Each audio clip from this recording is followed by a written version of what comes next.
നമസ്കാരം. ഇന്ന് പറയാൻ പോകുന്നത് ഭദ്രകാളിയുടെ ഒരു മൂലമന്ത്രമാണ്. ഇപ്പോൾ ഭദ്രകാളിയെക്കുറിച്ച് നേരത്തെയുള്ള വീഡിയോകൾ പറഞ്ഞിട്ടുണ്ടെങ്കിലും ഇതിലും ഞാൻ പറയുന്നു, ഭദ്രകാളി എന്നത് കേരളത്തിന്റെ തന്നെ തനതായ ഒരു മൂർത്തി സങ്കല്പമാണ്. ശക്തി ഭൈരവി എന്ന ഒരു മൂർത്തിയായിട്ടാണ് ഇന്ന് ക്ഷേത്രങ്ങളിലും പലയിടത്തും ആചരിച്ചു വരുന്നത്. ഇപ്പോൾ നമ്മൾ പല ക്ഷേത്രങ്ങളും നോക്കിയാലും ദേവിക്ക് പല വിധാനത്തിലാണ് ഇരുത്തിയിട്ടുള്ളത്. അതായത് ദാരികനെ വധിച്ചതിന് ശേഷമുള്ള ദേവിയാണ് ഭദ്രകാളി.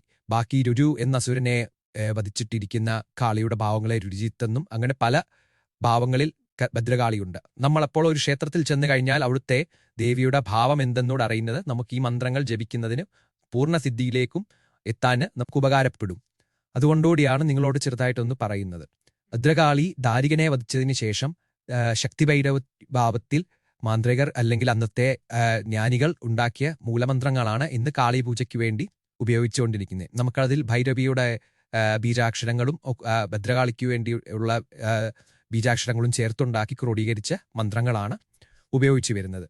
ഇന്ന് പറയുന്നത് ഭദ്രകാളിയുടെ ഏറെ പ്രശസ്തമായ മൂലമന്ത്രവും കൂടിയാണ്. പല ക്ഷേത്രങ്ങളിലെ മൂലമന്ത്രങ്ങളാണ്.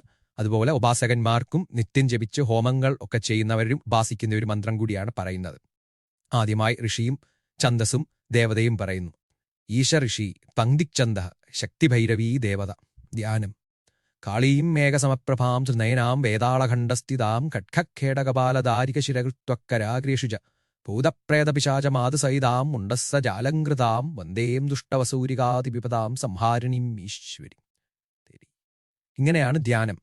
കാളിയെ, അതായത് മേഘത്തിന്റെ സ്വരൂപം, മേഘത്തിന്റെ നിറത്തോടുകൂടി 3 കണ്ണുകളും വേതാളത്തിന്റെ പുറത്തിരിക്കുന്നതും കയ്യിൽ ദാരികന്റെ കഴുത്തും വാളും ഭൂതപ്രേതാദികളോടുകൂടി ഇരിക്കുന്ന സർവദുഷ്ടസംഹാരിണിയായ ദേവിയെ ഞാൻ ഭജിക്കുന്നു.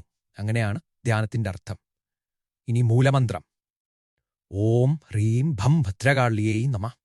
ഇങ്ങനെയാണ് മൂലമന്ത്രം. ഇത് മൂലമന്ത്രം മന്ത്രബലം വരാൻ 1008 ജപിക്കുക. 108 വെച്ച് നിത്യം 41 ജപിക്കുന്നതിലൂടെ നല്ലതാണ്. ഇനിയും എങ്ങനെ മന്ത്രസിദ്ധി വരുത്താം എന്ന് പറഞ്ഞിരിക്കുന്നതെന്ന് നോക്കാം.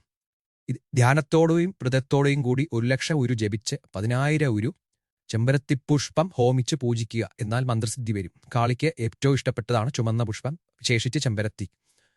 പിന്നെ ബാക്കി ഈ കാളിയുടെയും ഭൈരവിയുടെയൊക്കെ പ്രയോഗങ്ങൾ ഇപ്പോൾ തന്നെയാണ് പറഞ്ഞിരിക്കുന്നത്. അതൊക്കെ കുറച്ച് താമസികമാണ്. അതായത് രാത്രിയിൽ നഗ്നനായി ശ്മശാനത്തിൽ ചെന്നിരുന്ന് 10,000 ഉരു ജപിച്ചാൽ മന്ത്രം കാളിയുടെയും ശക്തി ഭൈരവിയുടെയും ഒക്കെ മന്ത്രങ്ങൾ സിദ്ധമാകുന്നതാണ്.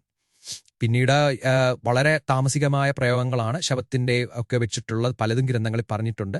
നമുക്ക് ഇവിടെ കേരളത്തിലെ താന്ത്രികമായിട്ടുള്ള കാര്യങ്ങൾ പറയുന്നതുകൊണ്ട് അത് പറയുന്നില്ല. നമസ്കാരം.